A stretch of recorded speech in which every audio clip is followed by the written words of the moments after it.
오늘 말씀 마태복음 24장 29절입니다. 마태복음 24장 29절에서 44절까지 저와 여러분이 한 절씩 교독하시겠습니다.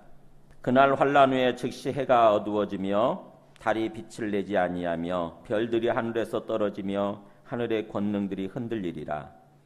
그때 인자의 징조가 하늘에서 보이겠고 그때 땅의 모든 족속들이 통곡하며 그들이 인자가 구름을 타고 능력과 큰 영광으로 오는 것을 보리라.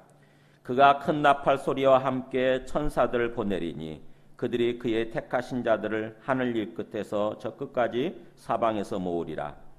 무화과 나무의 비유를 배우라.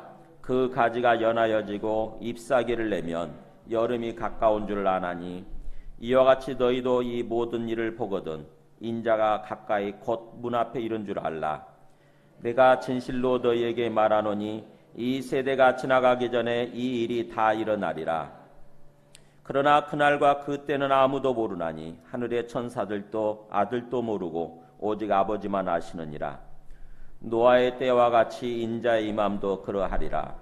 홍수전에 노아가 방주에 들어가던 날까지 사람들이 먹고 마시고 장가들고 시집가고 있으면서 홍수가 나서 그들을 다 멸하기까지 깨닫지 못하였으니 인자의 임함도 이와 같으리라.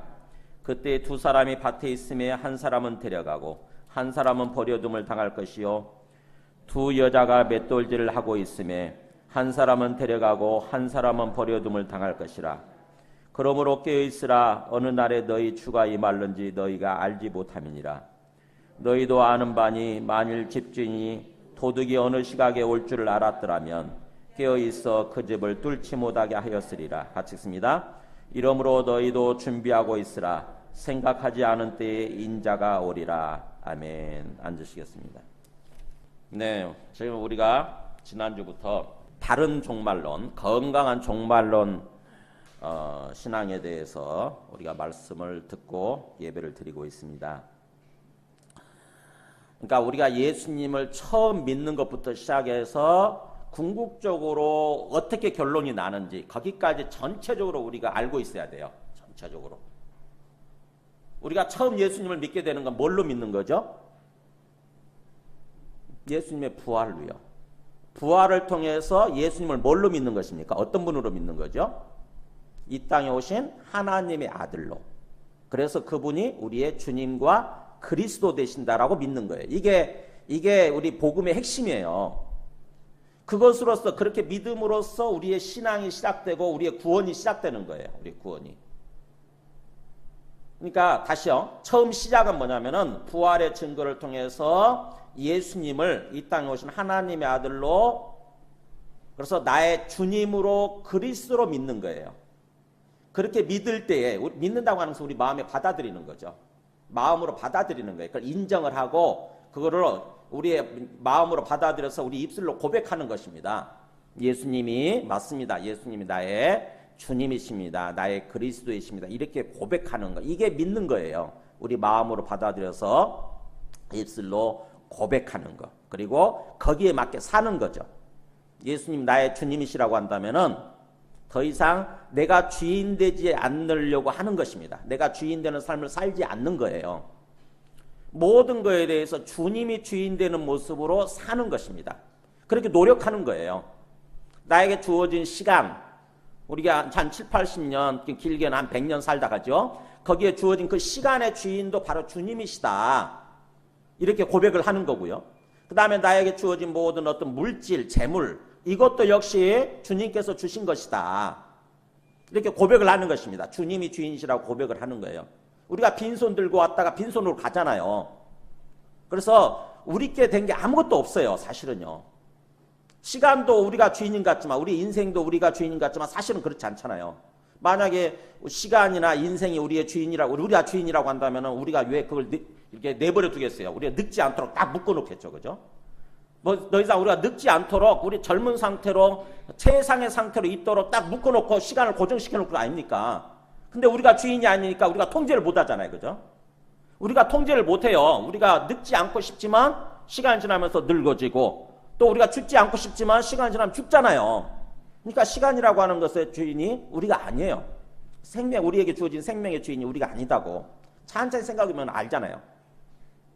물질도 마찬가지죠. 물질도 우리가 주인이라고 한다면 내 마음껏 다 우리가 취할 수 있어야 되는 거 아닙니까? 그죠? 물질의 주인이 우리다. 그러면 내 마음껏 갖고 싶은 대로 다 가지고, 그리고 그것이 없어지지 않도록 완전히 딱 붙들어 매고 그렇게 할 거잖아요. 근데 그렇지 않잖아요. 내 마음대로 되는 게 아니지 않습니까? 내가 손에 안에 또 쥐누군 같았는데 어느 순간에 보면 또 없어져 버리잖아요. 그러니까 물질의 주인도 우리가 아니에요. 우리가 사실은. 근데 우리가 어느 순간에 보면은 마귀의 어떤 그 미혹에 속아가지고 마귀의 미혹에 넘어가서 마치 우리가 죄인인 것처럼 사는 거거든요. 그래서 예수님을 통해 부활을 통해서 예수님을 주님으로 믿는다고 하는 것은 예수님이 하나님의 아들이시구나. 부활하신 걸 보니까 그냥 부활이라고 하는 것은 아무도 할 수 없는 거니까. 그래서 예수님이 하나님의 아들이시다고 한다면은 그 하나님의 아들을 보내신 하나님 아버지가 살아계시는구나. 하나님이 살아계시는구나. 진짜 천국과 지옥이 있구나. 이렇게 믿는 거예요. 그렇게 믿음으로써 우리의 구원이 시작되는 거예요. 우리 신앙생활이. 자, 그렇게 쭉 진행이 되다가 나중에 결국 궁극적으로 어떻게 되는 거냐 이제. 예수님 부활하셔서 하늘로 올라가셨잖아요. 40일 만에. 하늘 올라가셔서 하나님 중에 우편에 계시는데 그분이 궁극적으로 어떻게 되느냐 하는 거죠. 궁극적으로 우리가 이 믿는 우리의 삶이 어떻게 되느냐 하는 거예요. 그게 결론이에요. 그게 결론. 그래서 예수님이 다시 이 땅에 오셔서 이 세상은 끝나게 돼 있고 우리는 구원받아가지고 완전한 구원받는 거죠. 부활해가지고 영원한 천국에 들어 영원히 산다고 하는 거. 이게 결론인 거죠. 그래서 전체적으로 시작부터 끝까지 전체적인 그림을 우리가 속에 알고 있어야 돼요. 어떻게 해서 우리가 예수님을 믿게 되는가? 그 다음에 궁극적으로 어떤 식으로 결론이 날 것인가? 예수님은 어떤 식으로 이 땅에 다시 오시게 되는가? 오실 때는 어떤 모습이 되나? 이것까지 그림을 전체적으로 우리가 제대로 알고 있어야 제대로 이 땅에서 예수님을 믿고 삶을 제대로 산다고 하는 것입니다. 신앙생활 제대로 하는 거예요. 제대로. 이 그림이 없게 되면은 전체적인 게 우리 마음속에 없게 되면은 우리 속에 귀에 들려오는 이상한 소리들에 자꾸 속아요. 우리가 자꾸 수많은 얘기들이 들리잖아요. 그죠? 수많은 소리들을 우리는 듣고 살거든요. 그러면 거기에 속아가지고 마치 하나님이 안 계신 것 같고 그 다음에 주님이 다시 오시지 않을 것 같고 그런 어떤 마음속에 그런 생각을 하면서 사는 거죠. 그렇게 하면 또다시 내가 주인 되는 삶을 사는 거예요. 또다시 내가 주인 되는 삶을 그래서 온갖 죄를 다 저지르면서 결국에는 영원한 멸망으로 영원한 사망으로 가게 되는 그런 삶을 살게 되는 거죠. 그래서 전체적인 우리가 예수님을 믿으면서 예수님을 믿는 그 시작부터 시작해서 궁극적으로 어떤 식으로 최종 결론이 내어지는지 최종 끝나는지 그 그림을 전체적으로 알고 있어야 된다고 하는 거죠. 그래서 그 마지막 부분 그 종말론 신앙이라고 그래. 종말론이라고 그래. 종말론 신앙. 그러니까는 우리가 그 종말론까지 제대로 알고 있어야 되는 거죠. 종말론 신앙을 갖고 있어야 돼요. 근데 문제는 뭐냐면은 그 종말론이 잘못된 종말론이 이렇게 퍼지면서 어느 순간에 우리가 보면은 그것 자체를 이제 뭔가 그 마지막 종말론 부분에 대해서 얘기가 되면은 그것 자체를 우리가 무시하는 그런 경향이 생겼어요. 우리 마음속에. 싫어하는 것입니다. 그런 얘기하는 것 자체를 싫어해요.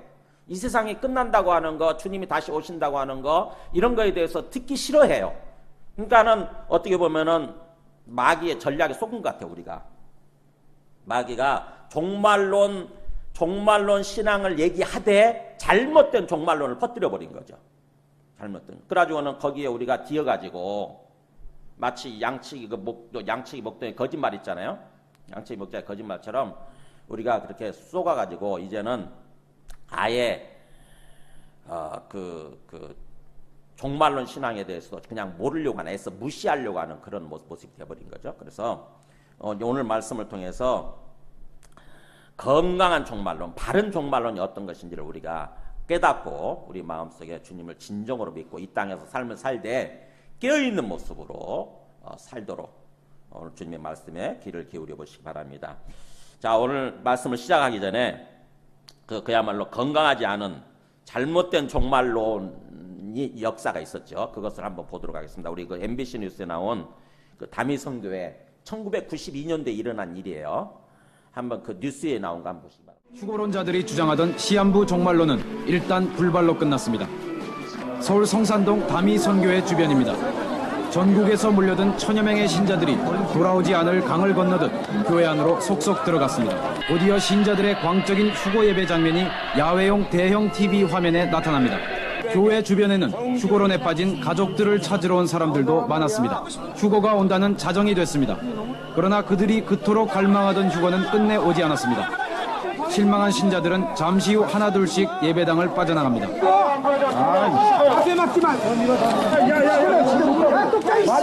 휴거 불발에 대한 신자들의 반응도 가지가지였습니다. 네, 휴거가 불발하고 난 다음에 예배당한 분위기가 어땠습니까? 신도들은 애써서 태어난 척한 그러한 분위기를 갖는 사람도 있었어요. 열광적인 어젯밤과는 달리 오늘 많은 종말론 교회들이 문을 닫거나 폐쇄된 채 적막감이 감돕니다. 그토록 믿었던 휴거 불발로 인해 이들이 겪어야 될 갈등과 후유증은 클 수밖에 없습니다. 여기에 대해서 교회가 상당히 그 책임의식을 느끼고 이 사람들을 달래고 이 사람들을 포석하고 이 사람들이 바른 종말 이해, 예수님의 재림에 대한 교리를 가르치며 또 그들을 잘 선도해야 되리라고 저는 생각하고 있어요. 그러나 종말론을 신봉하는 교단에서 또 다른 교리 해석을 통해 휴거의 부활을 꾀할 것임에 틀림없습니다. 네, 1992년 10월 28일인가요? 아마 그때 일어난 일이에요. 이게 참 완전히 희극이죠. 희극. 이게 완전히 조롱을 당했어요. 세상으로부터. 이게 그 다미성교회라고 하는 거기서 그러니까 이 종말론 신앙을 잘못 안 거죠. 잘못 가진 거예요. 오늘 말씀을 통해서 참 그들이 뭐가 잘못됐는지 오늘날도 마찬가지예요. 사실은 제가 안 보여드렸지만 오늘날도 1992년에 뭐 그 지구가 멸망한다는 등 또는 그게 또 불발이 되니까 1999년에 다시 시간이 바뀌어가지고 99년에 또 그렇게 망한다는 등 그런 식으로 했다가 또 불발이 돼가지고 자꾸 뭔가 그랬던 데가 이 안상홍 하나님의 교회라고 하는 안상홍 그 집단이 또 계속 그야말로 성경 말씀을 너무 몰라가지고 그런 식으로 한 거죠. 자, 그래서 자꾸 그렇게 쏟다 보니까 이제는 아예 그런 어떤 종말론 신앙 얘기 나오면 말씀이 나오고 그러면은 그 자체를 그냥 믿으려고 하지도 않고 그거를 또 이렇게 싫어하고 무시하는 그런 어떤 그야말로 완전히 어떤 그 이상한 어떤 현상이 생긴 거죠. 자, 오늘 말씀 보면은요. 예수님께서 그 24장 1절부터 보게 되면은 이 예루살렘 성전 건물들이 하루아침에 다 무너질 것이다. 이런 얘기를 했을 때에 제자들이 와서 그렇게 질문했잖아요. 조용히 와가지고 3절에 어느 때 이런 일이 있겠사오며 또 주의 임하심과 세상 끝에는 무슨 징조가 있사오리까? 어느 때 이런 일이라고 하는 것이 언제 이렇게 예루살렘 성전이 다 무너지겠습니까? 이건 말하는 거고, 그 다음에 뿐만 아니라 주님께서 다시 오시고, 임하시고, 그 말은 다시 오시는 거, 재림하시는 거죠. 주님께서 다시 오시고, 그 다음에 그럴 때 세상 끝이 세상 종말이잖아요. 세상 그렇게 종말이 올 때는 도대체 어떤 징조들이 있겠습니까? 이렇게 질문했을 때, 우리 지난주 시간에 말씀을 살펴봤잖아요.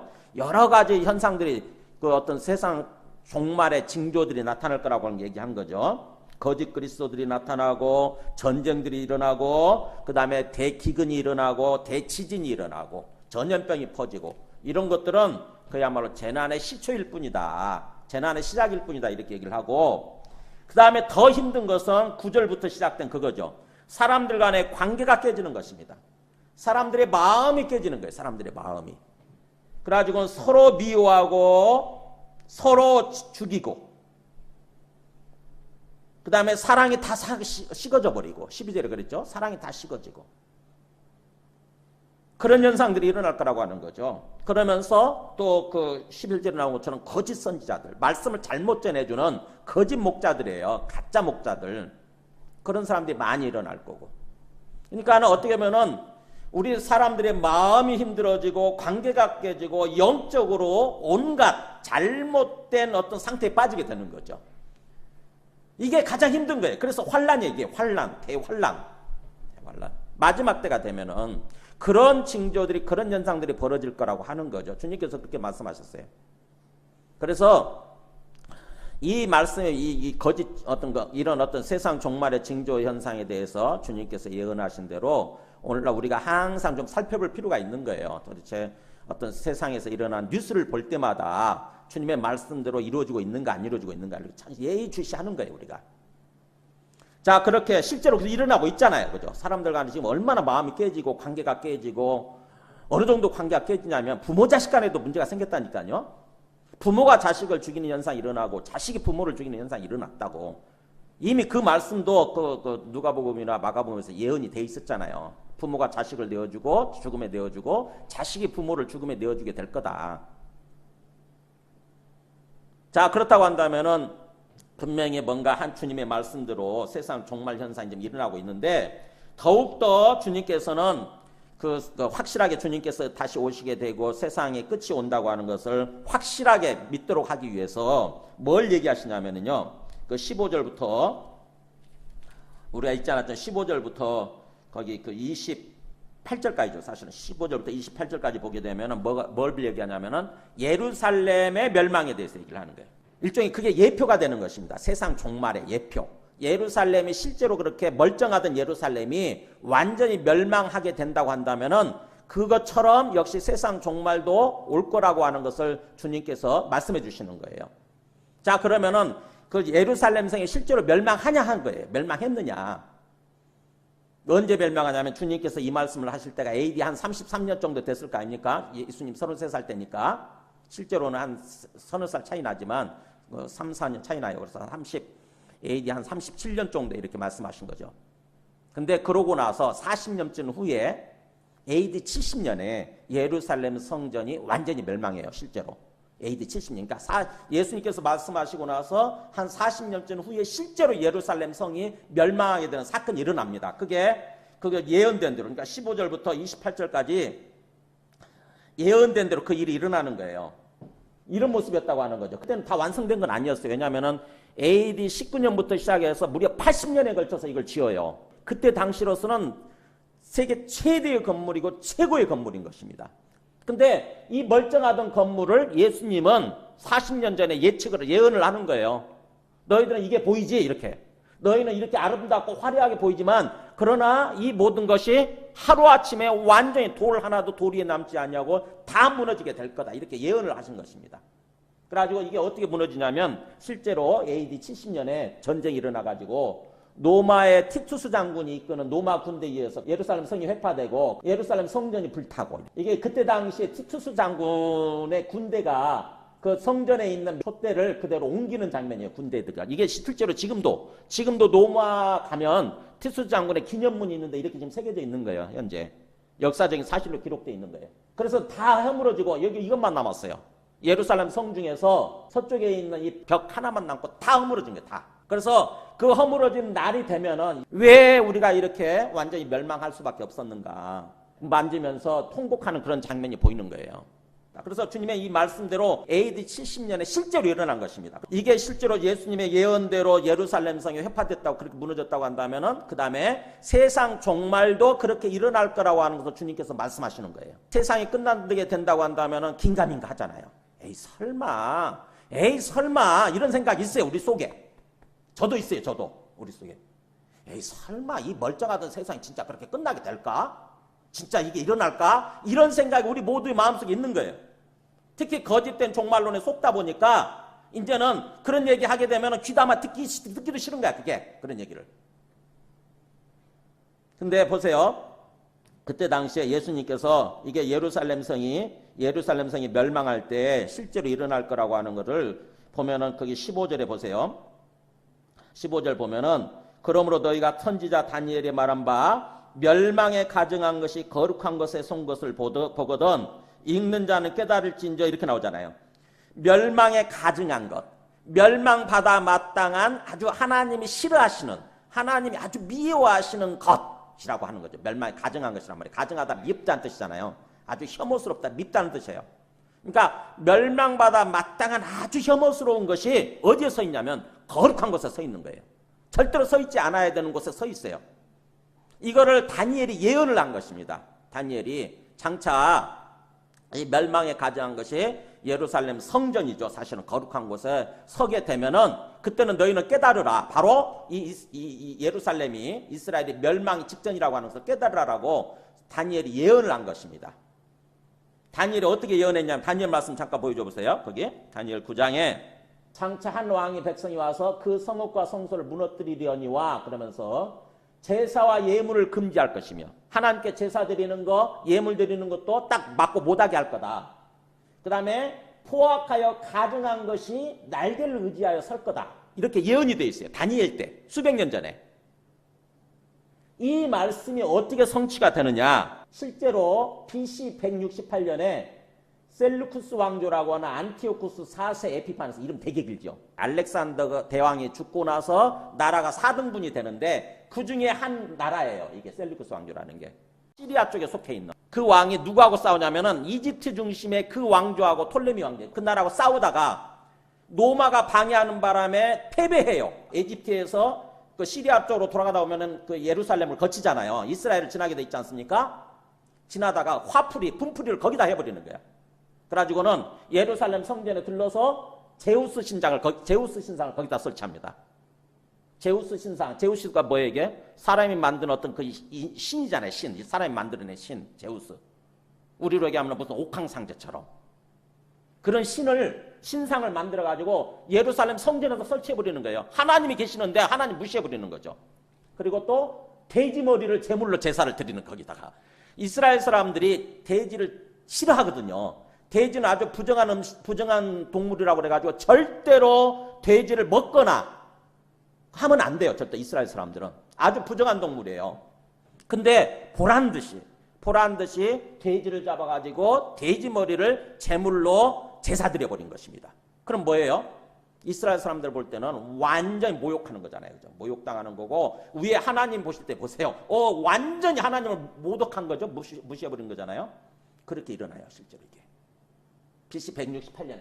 그리고 또 하나 두 번째 또 일어난 게 뭐냐면 이제는 로마의 티투스 장군이 AD 70년에 예루살렘을 멸망시킬 때 그때도 역시 뭐냐면은 그 예루살렘 성전에다가 독수리 문양의 로마 황제 깃발을 꽂아요.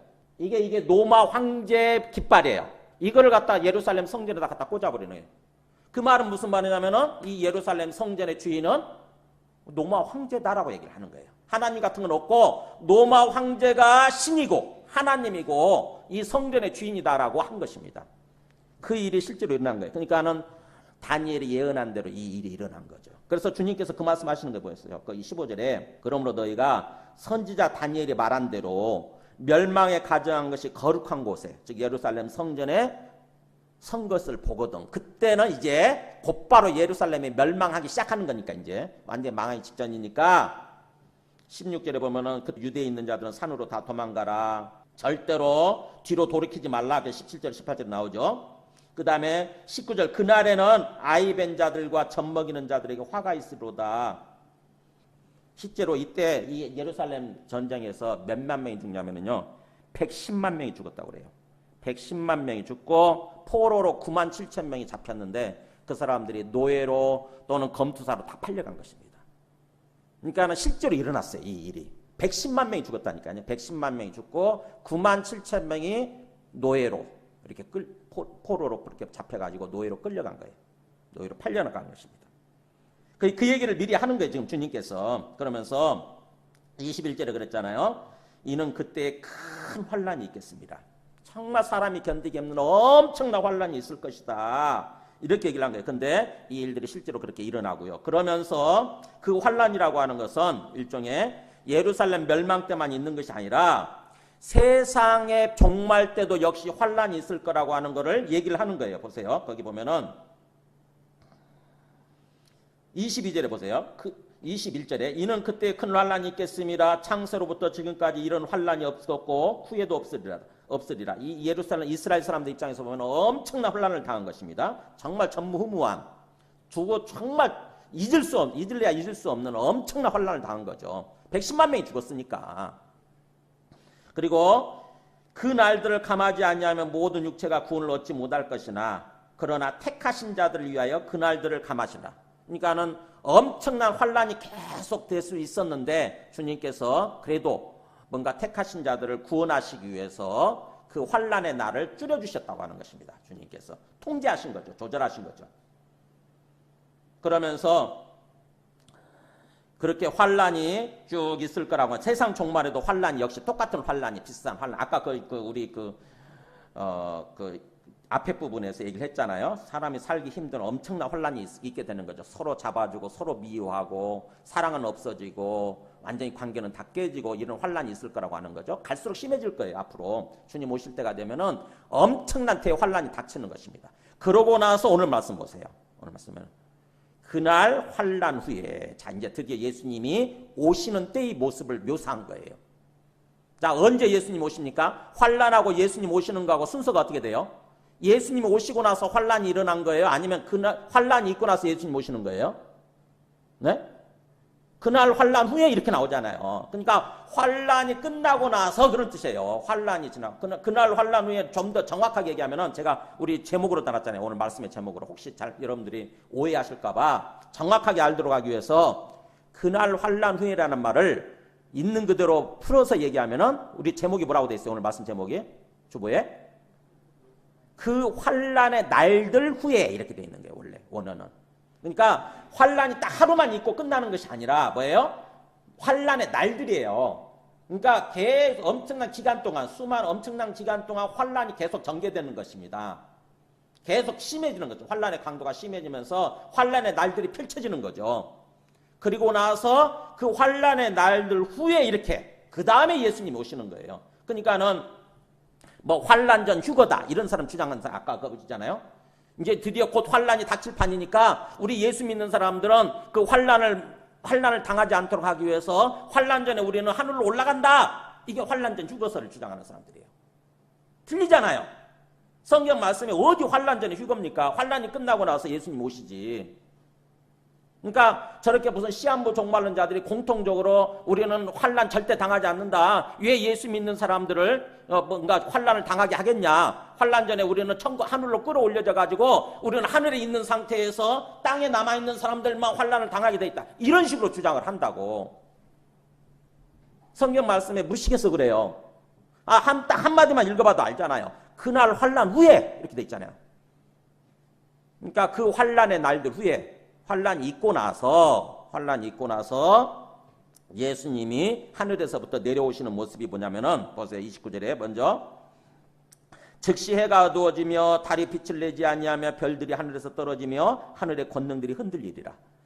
참 엄청난 대천체의 대격변이 일어나는 거죠. 천체의 대이상현상이 일어난 것입니다. 생각해보세요. 해가 어두워져요. 저 멀쩡하던 해가 어두워지고 달이 빛을 내지 아니하며 하늘의 별들이 떨어지고 하늘의 권능 자체가 흔들리리라. 과연 이 말씀을 들으면서 생각해 보세요. 와, 과연 이런 현상이 있을까? 이게 그냥 어떤 문학적인 표현이라고 생각을 하세요? 아니면 실제로 있을까요? 우리 생각은요, 참 이게 실제로 이걸 있을 거라고 받아들인다는 게 쉽지가 않은 것 같아요. 이게.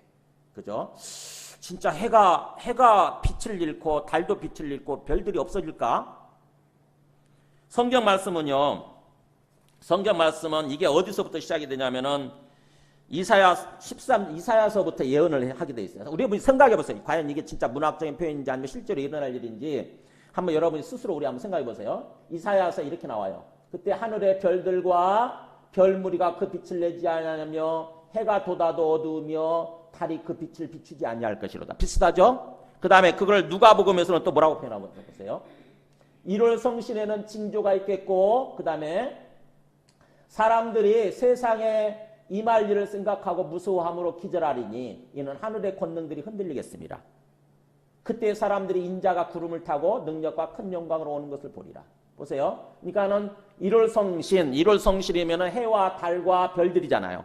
해와 달과 별들의 징조가 있을 것이고 그 다음에 또 바다도 마찬가지예요. 바다와 파도의 성난 소리. 그러니까 엄청난 해일이나 지진 이런 것들이 일어날 거라고 하는 거죠. 그런 중에 사람들이 막 혼란한 중에 공부하는 무서운 거예요. 이게 사람들이. 생각해보세요. 하늘에서 난리가 났죠. 그 다음에 바다에서 난리가 났죠. 땅에서 난리가 났죠. 그러니까는 사람들은 너무너무 막 무서운 거예요. 그래서 기절하는 현상까지 생겼다고 그랬죠. 사람들이 세상에 앞으로 일어날 일을 생각하고 무서워하고 기절하리니 이렇게 나오잖아요. 베드로후서에서는 또 뭐라고 얘기하나 보세요. 그러나 주의 날이 도둑같이 오리니 그날에는 하늘이 큰 소리로 떠나가고 아예 우리가 보는 이 멀쩡한 하늘들이 없어진다는 거예요. 하늘이 큰 소리를 벼락 같은 소리를 내면서 엄청난 소리를 내면서 또 하늘이 없어지는 거예요. 하늘이 떠나가고 물질들은 세상에 있는 모든 물질은 뜨거운 불에 엄청난 불에 의해서 다 녹아 풀어지고 그날에 하늘이 불에 타서 풀어지고 물질이 뜨거운 불에 녹아지려고 이렇게 나오죠. 요한계시록에서는 어떤 모습으로 나오나 보세요. 7째 인이 마지막인데 그 전에 바로 6째 인이죠. 6째 인을 떼실 때 큰 지진이 나고 엄청난 대지진이 나고 그 다음에 해가 마치 검은 털로 짠 상복같이 검어지고 이해하시죠? 우리 나이 드신 분들은 이해하시죠? 이게 검은 털로 짠 상복. 그러니까 옛날에 우리 그 상복은 뭘로 만듭니까? 검은색이잖아요. 또 흰색이나 검은색인데 마치 해가 그 검은 상복처럼 그렇게 검어지고 해가 저렇게 빨간 해가 갑자기 빛을 완전히 잃어버리는 거예요. 새카맣게 변하는 거예요. 빛을 잃는 거죠. 그 다음에 달은 온통 피같이 되며 근데 해가 빛을 내지 않으니까 당연히 달도 어두워지죠. 달도 빨간 빛으로 변해버리잖아요. 그죠? 하늘의 별들이 마치 무화과 나무가 대풍에 흔들려 설익은 열매가 떨어지는 것 같이 땅에 떨어지며 하늘은 두루마리가 말리는 것처럼 떠나가고 각 산과 선이 제자리에서 옮겨지며 대지진으로 인해서 산이나 선 자체가 없어질 거다. 이렇게 얘기를 하는 거죠. 주님께서 말씀하신 것이 지금 성경 여기저기에서 계속 반복되잖아요. 이게 그냥 단순한 문학적 표현이 아니라 실제로 일어날 일이겠구나 하는 걸 우리가 예측할 수 있는 거죠. 주님이 오실 때가 되면은 놀라운 엄청난 일들이 벌어지는 거예요. 그러니까는 어쩌면은 물리학자들은 지금 나사의 미국의 나사 과학자들 이 나사의 물리학자 이렇게 얘기를 하지 않습니까? 그야말로 언젠가는 지구가 끝난다. 그들도 과학자들도 얘기해요. 언젠가는 지구가 끝난다. 이 태양계 자체가 사실은 끝나게 돼 있다. 언젠가는. 그래서 우리는 빨리 옮겨가야 된다. 그날이 오기 전에 그래서 옮겨갈 별 알아보고 있잖아요. 지금 자꾸 무슨 화성으로 가고 어디 가고 막 그러잖아요. 지구와 똑같이 닮은 별이 발견됐다는 등 자꾸 그러잖아요. 지금 끝까지 가지는 않는다는 거예요. 이게 지구나 태양계가 이게 끝까지 가지는 않는다는 것입니다. 다 과학자들도 성경은 안 믿지만 예수님 오시는 건 믿지 않지만 그냥 과학적으로 얘기를 해요. 과학적으로 지구가 또 태양계가 끝까지 영원하지는 않다. 반드시 저 태양이 다 식고 지구도 그야말로 어떻게 보면은 다 완전 폭발이 일어나가지고 없어지는 날이 온다. 그렇게 얘기를 하는 거죠. 그래서 어쩌면 주님께서는 그걸 영적으로 얘기를 하시는 것 같아요. 이걸 바라보시면서 영적으로 바라보시면서 지금 말씀하시는 거예요. 분명히 그 환란달이 다 끝나고 주님이 오실 때가 되면은 전체의 지구에 엄청난 격변이 일어날 거라고 하는 것입니다. 그리고 나서 30절 보세요. 그때 그렇게 있고 나와서 그때의 인자의 징조가 하늘에서부터 보이기 시작하는 것입니다. 저 멀리 하늘에서 보니까 그 땅의 모든 족속들이 통곡하며 그들이 인자가 구름을 타고 능력과 큰 영광으로 오는 것을 보리라.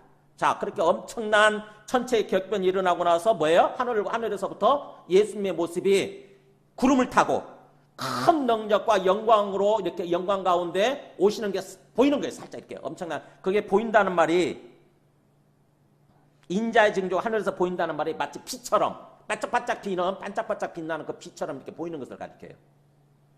보니까는 예수님이 구름 속에 딱 구름을 타고 오시는 거죠. 엄청난 능력, 엄청난 영광 가운데서 이렇게 오는 게 보이는 거예요. 그럴 때에 그렇게 오는 모습 보이면서 동시에 31절에 보세요.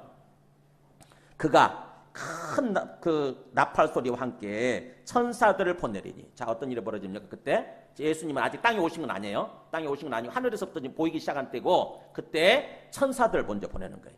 그리고 큰 나팔 소리가 울려 퍼지는 거죠. 엄청난 큰 나팔 소리가 함께 울려 퍼지고 그 다음에 천사들을 보내서 천사들이 뭘 하냐면은 그들이 그의 택하신 자들을 하늘 끝에서 저 끝까지 사방에서 모으리라. 되겠습니까? 하늘에서 천사들이 우리 구원받은 사람들 택하신 자들이잖아요. 구원받은 사람들을 하늘로 이렇게 끌어모으는 거예요. 하늘로. 자, 이 모습이 성경에서 어떻게 되어 있냐면은 그 구름처럼 구름을 타고 오신다는 말이 그 구름을 가지고도 사람들 이 이단들은 뭐라고 오해를 하냐면 구름이라고 하는 건 실제 구름이 아니라 사람들 때를 가리키는 거다. 이렇게 얘기를 해요. 사람들 때. 근데 그 말이 아니고 사도행전 1장 11절에 보면은 예수님이 하늘로 올라가실 때 어떤 일이 벌어졌냐면은 이 말씀을 마치시고 그들이 보는데 올려져 가시니 그 다음 얘기 보세요. 뭐라고 되어 있습니까? 구름이 그를 가리어 보이지 않게 하더라. 이 구름이 사람 때예요? 아니잖아요. 실제 구름이었어요. 예수님이 하늘로 올라가실 때 실제 구름이 점차 예수님을 가려가지고 보이지 않게 된 것입니다. 그러니까 예수님이 올라가실 때 그 모습 그대로 예수님이 다시 오신다고 되어 있어요. 여기 보면은 너희 가운데 하늘로 올려주신 이 예수는 하늘로 가심을 본 그대로 오시리라. 하늘로 가심을 본 그대로. 그러니까 하늘로 올라가실 때 그 모습 점차 이렇게 죽으시고 부활하셔가지고 부활의 흔적이 있잖아요. 죽으신 모습, 흔적. 그 모습 그대로 하늘로 올라가실 때 구름이 가렸는데 그 모습 그대로 다시 오실 거라고 하는 거예요. 그러니까 예수님의 재림은 처음에 뭔가 올라가실 때 모습 그대로예요.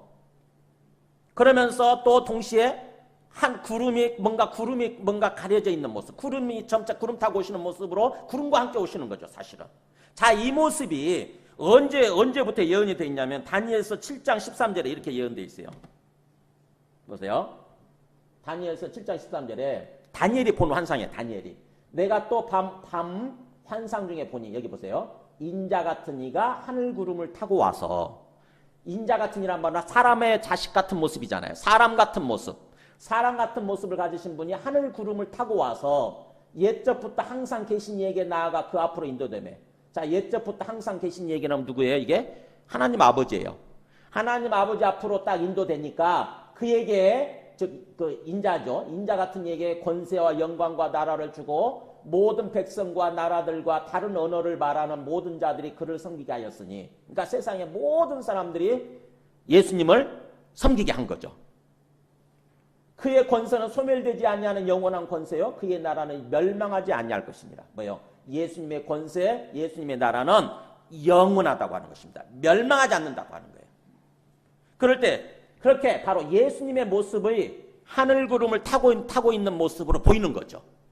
이게 사람 때가 아니에요. 이단들은 그럴듯하게 해석을 하는 거예요. 그럴듯하게. 이런 식으로 표현하더라고. 예수님이 무슨 전우치도 아니고, 전우치 아시죠? 전우치 막 바람을 부리고 구름을 타고 그랬던. 또 예수님이 선호공도 아니고 무슨 구름을 타겠냐고 이런 식으로 말씀하시는 거예요. 꼭 구름을 타야 오시겠냐고. 구름을 탄다는 말은 뭐예요? 구름이 살짝 가리는 모습으로 이렇게 구름을 부리는 모습인 거잖아요. 구름을 둥둥둥 부리는 모습. 그러니까 뭐에게? 그분이 하나님이시라고 하는 걸 보여주는 거예요. 아주 거룩하고 신비한 하나님이시라고 하는 걸 보여주는 거예요. 실제 구름이에요. 그래서 오늘 그 말씀처럼 30절에 인자가 구름을 타고는 실제 구름입니다. 구름을 타고 능력과 큰 영광으로 오는 것을 보게 되는 거예요. 그럴 때에 예수님이 오실 때에 그 나팔소리 보세요. 고린도전서 15장에 보면은 보라 내가 너에게 비밀을 말하노니 우리가 다 잠잘 것이 아니요 마지막 나팔에 순식간에 호련히 다 변화되리니. 자 보세요. 예수님 오실 때 마지막 나팔이라고 그랬죠. 그 말은 그 전에 나팔도 있었다는 얘기잖아요. 그 전 나팔 소리. 우리 요한계시록 보면은 나팔 소리가 몇 번 울려 퍼지냐면 7번 울려 퍼져요. 7번. 첫 번째 나팔이 울려 퍼질 때 뭐가 일어나고 두 번째 나팔이 울려 퍼질 때 뭐가 일어나고 그런 식으로 해서 마지막 7번째 나팔이 울려 퍼지는 순간에 어떤 일이 벌어져요? 우리가 호련히 다 변화되는 거예요. 우리가 이렇게 육체를 입고 있는데 우리 몸이 썩지 않을 몸으로 죽지 않을 몸으로 변화되어 버리는 것입니다. 갑자기. 그래서 보세요. 여기 나팔 소리가 나면 죽은 자들이 썩지 아니할 것으로 다시 살아나고 죽었던 사람들이 죽어서 하늘 땅에 묻혀가지고 다 흙으로 변했어요. 다 없어졌다고. 그잖아요. 지금 예수 믿었어도 예수 믿고 죽은 사람들 시간이 지나면 다 없어지잖아요. 땅에 흙으로 변하고 또는 화형시킨 경우에는 재로 변했잖아요. 다. 그랬던 사람들이 갑자기 뭐예요? 썩지 않을 몸, 죽지 않을 존재로 다시 살아나는 거예요. 멀쩡한 나타나는 거예요. 멀쩡한 모습으로. 그리고 또 그때까지 우리 살아있는 사람들도 역시 그 부활의 모습으로 부활체의 모습으로 변화된다고 하는 거예요. 변화. 이 모습을 얘기하는 거예요. 이렇게. 그러니까 나팔소리가 울려 퍼질 때 뭐예요? 먼저 죽은 사람들 부활하고 우리 그때 살아있는 사람들은 변화되고 해가지고 그 사람들이 어떻게 됩니까? 하늘로 끌어올려지는 거예요. 하늘로 끌어올려서 뭐 하겠어요? 예수님을 영접하는 거예요. 그게 데살로니가 전서에 나와요. 같이 읽어보겠습니다. 시작. 주께서 호령과 천사장의 소리와 하나님의 나팔 소리로 친히 하늘로부터 강림하시리니. 보세요. 호령이 들리고 천사장의 소리가 들리고 나팔 소리가 들릴 때 하늘로부터 주님께서 이렇게 쫙 강림하실 텐데, 그때 보세요. 그리스도 안에서 죽은 자들이 먼저 일어나고 예수님을 믿고 죽은 사람들이 먼저 부활하게 되고, 그 다음에 같이 있습니다. 그 후에 우리 살아남은 자들도 그들과 함께 구름 속으로 끌어올려 공중에서 주를 영접하게 하시리니, 이렇게 나오잖아요. 어떻게 해요? 죽은 자들이 먼저 부활하고 우리 살아남은 사람들도 부활해가지고 변해가지고 공중에서 함께 그들과 함께 공중으로 이렇게 끌어올려지게 되는 것입니다. 거기서 어떻게 해요? 주님을 영접이라고 했잖아요. 주님을 영접. 그러니까 하늘로 끌어올려지는 이유는 뭐예요? 우리가 환난을 피하기 위해서 휴거되는 게 아니고 지금 공중에서부터 지금 내려오고 계시는 주님을 영접하기 위해서, 주님을 환영하기 위해서 하늘로 끌어올려지는 거예요. 우리 구원받은 사람들이. 그리고 나서 어떻게 되냐? 그리하여 우리가 항상 주와 함께 있으리라. 그렇게 주님을 영접하고 난 다음에는 주님과 함께 영원히 항상 영원히 함께 주님과 함께 살게 되리라, 이렇게 말씀하는 거죠. 영원한 천국이 펼쳐지는 거예요. 바로 그때부터, 이제부터 영원한 천국 세상이 펼쳐지는 거예요. 그러니까 이것을 가지고, 하늘로 끌어올려진다는 말을 가지고, 이것을 가지고 무슨 휴거라고 하는 어떤 소설을 만들어낸 거예요. 소설. 누군가가 소설을 썼습니다. 근데 그 사람이 앞뒤 문맥을 따지지 않고 그냥 이 한 단어를 가지고 휴거라고 하는 말을 만들어내가지고, 휴거라는 말은 성경에 원래 없잖아요. 휴거라는 말을 만들어내가지고 소설책을 썼는데, 어떤 식으로 썼냐면은 환란이 닥치기 전에 우리는 공중으로 끌어올려져서 공중으로 휴거되어서 공중에 우리는 머물게 되고, 그 다음에 환란 기간이 거쳐간다. 이렇게 7년 뒤에 환란이 지나간다. 7년 환란 기간이 끝나고 난 다음에 우리가 다시 지상으로 재림하는 거다. 이런 식으로 소설을 썼어요. 그랬더니 그게 퍼져버렸어요. 엄청나게 퍼졌어요. 그러면 그걸 믿게 된 것입니다. 성경처럼 믿게 된 거예요. 성경처럼. 오히려 성경보다 더 믿게 됐어요. 성경은 안 보고 그거를 믿는 거예요, 이제. 성경은 안 보고. 성경을 보세요. 우리가 하늘로 끌어올려지는 것은 우리가 환난을 피하기 위해서가 아니라 예수님을 영접하기 위해서고, 그 다음에 예수님을 영접한 다음에는 하늘로 내려오는 거잖아요. 지상으로 내려와서 다시 영원히 사는 건데, 즉 예수님 오실 때의 하늘로 끌어올려지는 얘기를 한 거지 환난 전 휴거를 얘기한 게 아니죠. 그렇기 때문에 환난 전 휴거설은 말짱 거짓말이고 그냥 소설이에요. 소설. 지금도 그렇게 주장하는 사람들 되게 많아요. 되게 많습니다. 환난 전 휴거. 작년까지만 해도, 올해 2018년도, 2015년도, 2016년도에 극성을 부렸어요. 저 다미성교회 사람들, 저 사람들 다시 살아나가지고 곧 전쟁이 일어난다. 그러니까 우리가 곧 휴거될 거다 해가지고 다 모여서 예배드렸어요. 똑같이 저렇게 아까처럼. 부천에서 전국에 있는 4개 교회에서 그렇게 예배드렸어요. 지금 쥐소리도 안 해요. 그 사람들 얘기를 듣고 싶어. 물었어. 도대체 어떻게 됐어요? 휴거 되셨어요? 휴거 안 되고 남았네?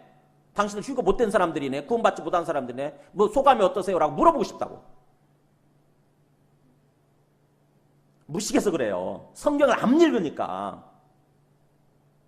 보세요. 예수님께서 그렇게 31절까지 그렇게 예수님께서 오실 때의 모습을 묘사를 하고 나서 그렇게 분명히 그게 일어날 거라고 하는 것을 그 다음부터는 이제 32절부터 우리 44절부터 쭉 얘기를 하는 거예요. 오늘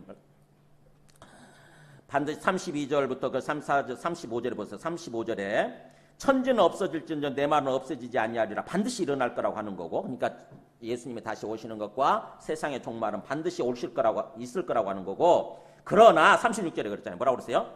36절 같이 읽겠습니다. 시작. 그러나 그 날과 그때는 아무도 모르나니 하늘의 천사들도 아들도 모르고 오직 아버지만 아시느니라. 왜요? 주님이 오시긴 오시는데 그 시간을 안다는 걸 모른다는 거예요? 아무도 모른다는 거예요. 아무도. 주님이 반드시 오시긴 오세요. 반드시 이루어진다잖아요. 주님이 오신 것 세상 종말 반드시 일어나는데 그 시간, 구체적인 시간은 아무도 모른다. 오직 하나님 아버지만 아신다는 거죠. 그렇기 때문에 시간이 정해졌다는 동안 언제 1992년 10월 28일 날 자정 12시에 오실 거라는데 이런 식으로 말하는 사람들이 있으면 뭐예요? 전부 다? 이 말씀 갖다 드려주면 돼요. 이게 여기 24장 36절 이걸 보여주세요. 당신 도대체 성경 읽냐고. 어디에 그 날짜가 시간이 정해진 게 어디 나오냐고. 모른다잖아요. 아무도. 그러니까 시한부라고 하는 게 시간이 정해졌다는 뜻이에요. 종말론을 부르짖는데 시한부 종말론이에요. 시간이 정해져 있다는 식으로. 몇 년, 몇 월, 며칠 날 온다는 식으로. 그러면 그거는 전부 다 말짱 거짓말이고 마귀의 소리예요. 마귀의 소리.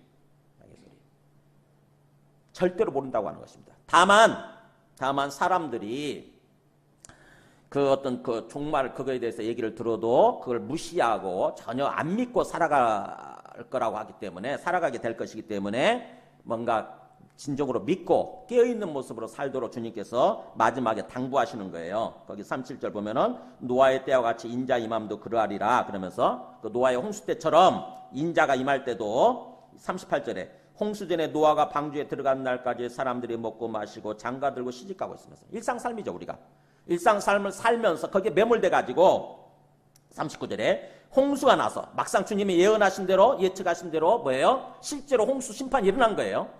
그들을 다 홍수가 나서 그들을 다 멸하기까지 깨닫지 못하였다는 거죠. 안 믿은 거예요. 설마 한 거죠. 뭐 이 멀쩡하던 하늘에 비가 올 리도 없고 비가 와도 어느 정도 와도 분수가 있지 무슨 세상이 다 물에 잠길 만큼 그렇게 비가 오겠냐. 안 믿었어요. 근데 무려 40일 동안 비가 오잖아요. 40일 밤낮으로 퍼부어버린 거예요. 그랬더니 진짜 세상이 물이 잠겨버렸어요. 완전히. 우리가 그잖아요. 하루만 엄청나게 비가 와도 엄청난 일이 벌어지잖아요. 근데 40일 동안 생각해보세요. 하늘에 쏟아붓죠. 밑에 있던 물들이 터지죠. 해가지고 40일 동안 했더니 진짜로 모든 세상이 완전히 물에 잠겨버린 거예요. 원래 세상이 물에 잠겨 있었던 거 아세요? 처음 세상을 창조하실 때 창세기 1장 2절에 지구는요 완전히 물에 잠겨 있었어요. 완전히 물로 가득 차 있었습니다. 원래. 그러니까 얼마든지 잠길 수 있어요. 근데 그렇게 안 믿다 보니까 홍수가 나서 그들을 다 멸하기까지 깨닫지 못하였으니 인자 임함도 즉 예수님이 다시 오실 때도 이런 식이 될 거다라고 하는 거죠. 안 믿을 거라고 하는 것입니다. 그러나 그때 거기 40절 41절 보면은 그때 얘기하잖아요. 구원받은 사람이 있고 구원받지 못한 사람이 있을 거라고 하는 거. 두 사람이 밭에서 일하는데 한 사람은 데려가고 즉 한 사람은 구원받고 한 사람은 버려둠을 당할 것이다. 또 41절에 두 여자가 맷돌질을 하고 있다가 한 사람은 데려가고 한 사람은 구원받고 한 사람은 버려둠을 당할 거다. 이것을 가지고 또 무슨 환란전 휴거를 주장하고 그런 사람들이 있는데 전혀 환란전 얘기가 아니잖아요. 이게 예수님 오실 때 일어난 얘기 아닙니까? 그잖아요. 예수님 오실 때 구원받은 사람이 있고 구원받지 못한 사람이 있다고 하는 것을 얘기하는 거지 환란이 닥치기 전에 휴거되는 사람이 있고 휴거되지 않는 사람이 있다고 하는 얘기를 하는 게 아니잖아요. 문맥을 조금만 국어책을 읽을 줄 알면은 문맥만 따져보면 지금 어떤 맥락에서 얘기하는지 아시지 않습니까? 이게 환란하고는 아무 상관이 없어요. 환란전에라고는. 근데 그 사람들은 도대체 성경을 어떻게 읽는지 모르겠어요. 국어책을 어떻게 읽는지 모르겠어요. 어쨌든 반드시 이런 일이 일어날 것이기 때문에 42절부터 44절까지 진짜 주님께서 하시고자 하는 말씀은 그거예요. 그러므로 42절 같이 있습니다. 그러므로 시작. 그러므로 깨어있으라. 어느 날에 주가 임할런지 너희가 알지 못함이니라. 그 다음에 44절도 같이 있습니다. 이러므로 너희도 준비하고 있으라. 생각하지 않은 때에 인자가 오리라. 진짜 주님께서 말씀을 하고자 하는 것은 바로 이거예요. 뭐예요? 오시긴 오신다. 오시긴 오시는데 그 시간이 정해져 아무도 모르고 갑자기 오신다고 하는 거죠. 어느 날 갑자기. 그렇기 때문에 우리가 깨어있어야 된다. 영적으로 깨어있는 삶을 살아야 된다고 하는 거. 그 얘기를 하고자 하시는 거예요. 내가 분명히 다시 이 땅에 오게 될 거고 그렇게 되면 세상은 끝나게 돼 있는데 문제는 그 시간을 모르기 때문에 언제 그 일이 일어날지 모르기 때문에 너희는 영적으로 깨어있는 삶을 살아야 된다. 마치 노아의 홍수 때처럼 다 완전 영적으로 잠들어 있어가지고 그날이 닥쳤는데도 모르고 결국 멸망하게 된 것처럼 그렇게 하지 말고 깨어있어야 된다. 깨어있는 삶, 그거를 얘기하기 위해서 말씀하시는 것입니다. 우리가 영적으로 깨어있어야 된다고 하는 거예요. 아직 일어나지 않았다고 그래서. 그리고 그 잘못된 시한부 종말론자들 때문에 마치 종말이 일어나지 않을 것처럼 그렇게 우리가 생각하는 것이 아니라 그거는 마귀의 소리였고 그러나 분명히 주님은 오신다고 하는 거죠. 그러나 그 시간은 모른다고 하는 것입니다. 그러니까 우리가 깨어있는 삶. 그 깨어있는 삶은 어떤 삶이냐? 그 얘기를 하고자 하는 게 25장이에요. 25장. 우리가 앞으로 살펴볼 그 세 가지 비유가 나오죠. 우리가 깨어있는 삶, 정말 주님의 오실 그날을 준비하는 삶은 어떤 모습인가? 어떤 모습으로 이 세상을 살아야 되는가 하는 거예요. 깨어있다고 해서 뭔가 그 시한부 종말론자들처럼 막 무서워하고 두려워하면서 자기가 스스로 흰옷을 만들어 입어가지고 모여있고 가서 예배드리고 막 농박 다 팔고 해가지고 갖다 그 이상한 사람한테 다 갖다 바치고 이런 모습으로 사는 게 아니라 뭐예요? 깨어있는 삶이라고 하는 그런 게 아니에요. 정상적인 삶을 사는 것입니다. 제대로 삶을 사는 거예요. 정말 우리가 제대로 삶을 사는 거예요. 그러나 우리의 마음, 우리의 영적인 시선은 뭐예요? 언젠가 주님이 오신다. 언젠가 주님이 오신다라고 하는 것에 항상 깨어있는 것입니다. 그게 깨어있는 삶이에요. 정상적인 삶, 제대로 된 삶을 사는 거예요. 그래서 우리가 헛된 것에 우리의 영혼을 팔고 우리의 마음을 팔고 그렇게 매몰돼 버린 삶을 사는 것이 아니라, 그래서 시간 낭비하고 우리 에너지 낭비하고 정력 낭비하고 그런 삶을 사는 게 아니에요. 주님이 다시 오시게 돼 있고 반드시 오신다고 한다면은 우리가 제대로 삶을 사는 거죠. 이 땅에서 삶을 살되 열심히 살되 헛된 데서 시간 낭비하지 않는 것입니다. 헛된 이상한 짓, 죄악짓 하면서 죄악된 짓을 하면서 시간 낭비하지 않는 거예요. 그게 깨어있는 삶이에요.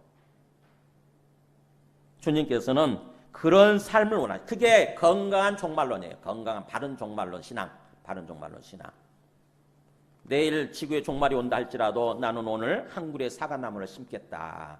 참 얼마나 멋있습니까? 내일 지구의 종말이 온다 할지라도 우리 예수 믿는 사람들, 예수님이 오실 것을 기다리는 사람들은 상관없잖아요. 우리는 어차피 구원받게 돼 있으니까. 그렇다고 한다면 뭐예요? 내일 지구 종말에 주님이 오신다고 해도 오늘 열심히 한 그루의 사과나무를 심는 모습으로 열심히 사는 것입니다. 그 모습이어야 되지. 저 시한부 종말론자들처럼 이제 오늘 저녁에 지구의 종말이 온다고 그랬으니까 다 필요 없다 그러면서 다 팔아가지고 갖다 이상한 사람한테 갖다 바치고 가서 스스로 흰옷을 어떻게 스스로 만들어 입으라고 그랬어요. 주님이 주신다고 그랬지. 흰옷을 다 자기 만들어 입고 막 저렇게 극성스럽게 난리법석을 피우면서 예배드리는 완전 이상한 거죠. 정신병자들이에요. 정신병자들. 근데 원시 시대나 있을 것 같은데 저게 2년 전에도 일어났다니까요. 2년 전에도. 오늘날도 지금 그렇게 부르짖는 사람들이 있다니까. 그래서 그렇게 살지 않는 것입니다. 우리는 정말로 이 말씀을 믿고 주님의 말씀, 항상 주님 앞에 깨어있는 모습으로 사는 거예요. 영적으로 잠자지 않고 또 게으르지 아니하고 주님께서 분명히 오실 것이다. 그러면은 이 세상이 끝나게 될 거다. 그러나 이 땅에서 그 시간까지는 우리가 열심히 제대로 된 모습으로 삶을 사는 것. 주님께서 그런 삶을 지금 원하시는 것입니다. 이 땅에 오셔서 우리 죄를 위해서 죽으실 뿐만 아니라 다시 부활하셔서 이 땅에 오신 하나님의 아들 우리의 주와 그리스도가 되신 것을 보여주신 예수 그리스도의 은혜와 하나님 아버지의 크신 사랑과 성령님의 내주 감화 감동 충만하신 은총이 오늘 말씀대로 하늘에 오르신 주님께서 언젠가 다시 이 땅에 오시게 되고 그때 세상은 종말을 구하게 되고 우리 모든 사람들은 우리 믿는 사람들은 구원받게 되어지고 또 믿지 않는 사람들은 심판받게 된다고 하는 것을 우리가 진정으로 알고 믿고 그래서 이 땅에서 주님 오시는 그날까지 깨어있는 모습으로 제대로 삶을 살아가기로 다짐하는 모든 심령과 그 가정과 그 하시는 일들 위해 지금부터 영원토록 함께 하시기를 간절히 축원하옵나이다. 아멘.